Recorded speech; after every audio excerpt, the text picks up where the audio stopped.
The sun had long set over the sprawling urban landscape, its final rays casting a deep orange glow against the jagged silhouettes of skyscrapers. At the heart of this city was the imposing estate of Marcus Bennett, a self-made billionaire whose name was synonymous with innovation and philanthropy. Tonight, Marcus hosted an exclusive gala, the culmination of a year-long fundraising campaign aimed at building educational centers in disadvantaged neighborhoods. His sprawling, modernist mansion buzzed with life as prominent figures from politics, technology, and the arts gathered to celebrate the initiative. Beneath the dazzling surface of the gala, however, lay a simmering tension. The city's recent racial incidents had created a volatile atmosphere, and Marcus's meteoric rise to wealth and influence had drawn ire from various quarters. Tonight, this animosity would erupt into a confrontation that would challenge not just Marcus's resolve, but the community he had worked so hard to uplift. The estate's front gates stood tall and impervious, manned by a team of professional security guards.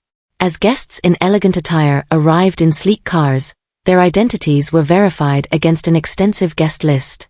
The meticulous procedure ensured the exclusivity of the event, but it also drew attention from outside. Parked a few blocks away, 2 police cruisers observed the activity. The officers inside exchanged terse remarks, their expressions shaded with suspicion. One of the officers, Reynolds, a grizzled veteran of the force, expressed doubt about the legitimacy of such an extravagant party in the neighborhood. His partner, Hayes, appeared more measured, but Reynolds insisted they check it out.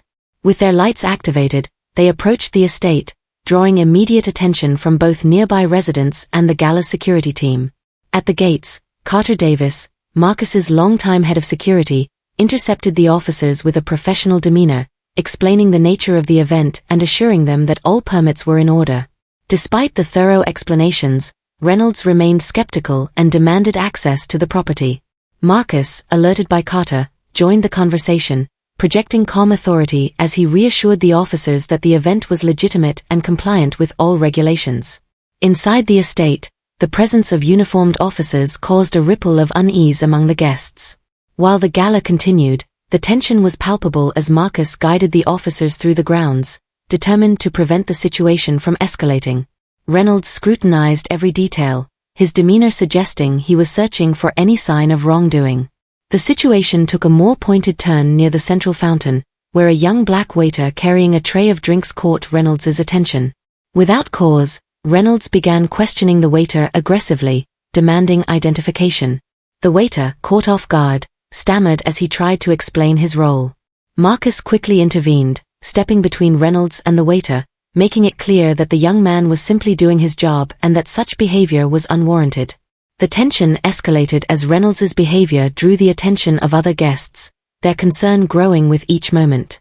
Hayes, sensing the growing unease, eventually urged Reynolds to step back. Reluctantly, Reynolds complied, and the officers departed the estate, leaving behind a mixture of relief and lingering disquiet. As the event continued, Marcus took the opportunity to address the guests, acknowledging the incident and framing it as a reminder of the systemic challenges that persisted in society. His words carried a powerful message of resilience and the importance of collective action against prejudice. The guests responded with applause and expressions of support, their faith in Marcus's leadership reaffirmed. In the days following the gala, news of the incident spread rapidly, becoming a focal point of public discourse. While many praised Marcus's composure and advocacy, others questioned the necessity of the police's actions, sparking debates about racial bias and accountability. Determined to use the moment as a catalyst for change, Marcus announced a new initiative aimed at fostering dialogue between law enforcement and marginalized communities. As the initiative gained momentum, Marcus faced increasing resistance from critics who viewed his efforts as disruptive. Threats and smear campaigns emerged, attempting to discredit his work, but Marcus's resolve remained unshaken. With each challenge, his determination to create meaningful change only deepened. One pivotal moment came when Carter informed Marcus of a potential breakthrough.